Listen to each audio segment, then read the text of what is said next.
যেদিন আল্লাহর নবী দুনিয়া থেকে বিদায় নিচ্ছে, সেদিন জিবরাইল আইসা বলছে, ইয়া রাসূলুল্লাহ, মালাকুল মউত দরজায়, আপনি বললে আসবে, আপনার রুহু কবজ করবে। আল্লাহর নবী বলেন, আল্লাহকে জিজ্ঞেস করো জিবরাইল, আমি যদি আমার আল্লাহর কাছে যাই, আমার উম্মতের সাথে আমার আল্লাহ কি আচরণ করবেন, ওটা বলো, তারপরে আমি যাব। জিবরাইল গেলেন, আল্লাহর নবীকে আয়েশা শুনাইলেন, ও নবী, আল্লাহ তাআলা জানাইছেন আপনার অবর্তমানে আপনার উম্মত যখনই মাফ চাইবে, আল্লাহ তাআলা আযাব দিবে না, সাথে সাথে মাফ করে দিবে। আপনি যেমন মাফ চাইছেন তখন যেমন মাফ করছে, আপনার অবর্তমানে আপনার উম্মত নিজে নিজে মাফ চাইলেও আমি আল্লাহ মাফ করে দিই। এতদিন তো কে মাফ চাইছে? নবী নিজে মাফ চাইছে। এখন তো আপনি না থাকলেও আমি ওয়াদা দিলাম, আপনার উম্মত যদি নিজে নিজেও মাফ চায়, আমি মাফ করে দিই। নবী বললেন, তাহলে জিবরাইল, মালাকুল মউতকে বলো আমার জান কবজ করতে। তাহলে সারাটা জীবন তিনি ভাবলেন উম্মতের কথা।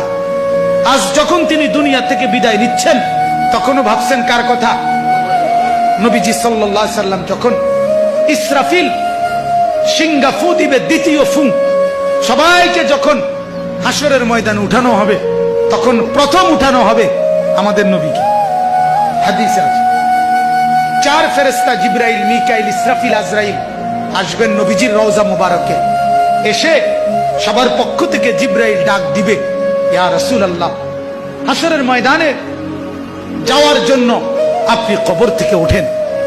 হাদিসে আছে, আল্লাহর নবী সাল্লাল্লাহু আলাইহি সাল্লাম কবর থেকে চোখ মেলবেন, আর উঠে দাঁড়াইতেই কপালের বালু মুছতে মুছতে তাকাইয়েই বলবেন, প্রথম কথা, জিবরাইল, তোমরা শুধু 4 জন ফেরেশতাই আসলা আমাকে নেওয়ার জন্য, আমার উম্মত আসে নাই।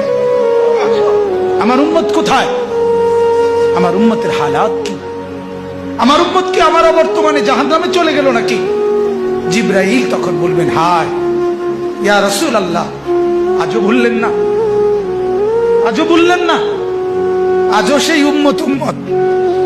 যাওয়ার দিনও বললেন, দুনিয়ায় থাকতেও বললেন, আজও বললেন।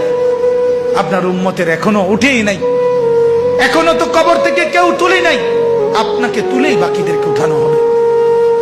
আল্লাহ নবী বললেন, তাইলে চলো, তাইলে ঠিক আছে, চলো হাসরের মাঠে।